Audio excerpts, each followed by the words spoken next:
大家好，我是你们的好朋友比目咸鱼啊！今天又是咸鱼满满的一天呢，在家宅着不出门，你们都在做什么呢？看番、刷剧、打游戏。说起游戏，最近我发现了一款叫做《虫鸣鸟》的 Steam 横版解谜游戏，这个画风瞬间就吸引到我了。场景和人设乍一看还挺抽象的，但是又莫名的精致，让人耳目一新。一瞬间我就产生了画同人图的想法，可惜我学艺不精，画不出原作的感觉，只能画个我平时擅长的日系画风啦。今天我们来画这个虫鸣鸟的女主，她的名字叫做耀。这个字念耀，来跟我一起念一凹耀。是一个很可爱的女孩子，她从小生活在幸福村，正直而勇敢。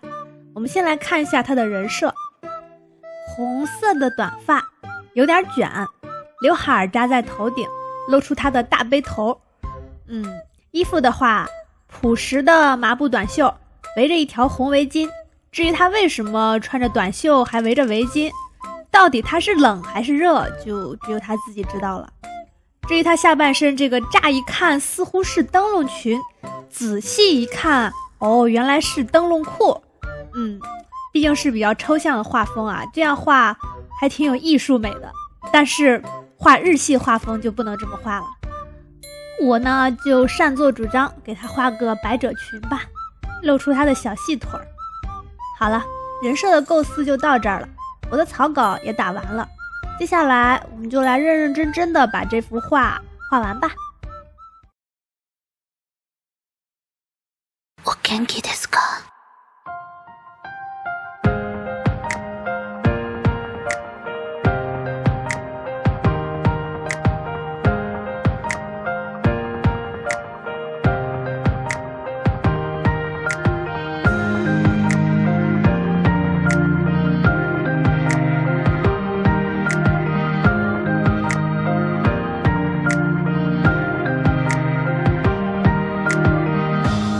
夢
画完啦。这个叫耀的小姑娘呢，他们村子出现雾霾后3年不散。这雾霾啊，不光影响健康，还挡住了阳光，庄稼也不长了。为了拯救村民和庄稼，她决定去寻找虫鸣鸟，驱散雾霾。这也就是这个游戏名的由来了。所以呢，背景我画了蓝天白云飞鸟，来满足一下小姑娘的夙愿，祝她的村子早日驱散雾霾，重见蓝天。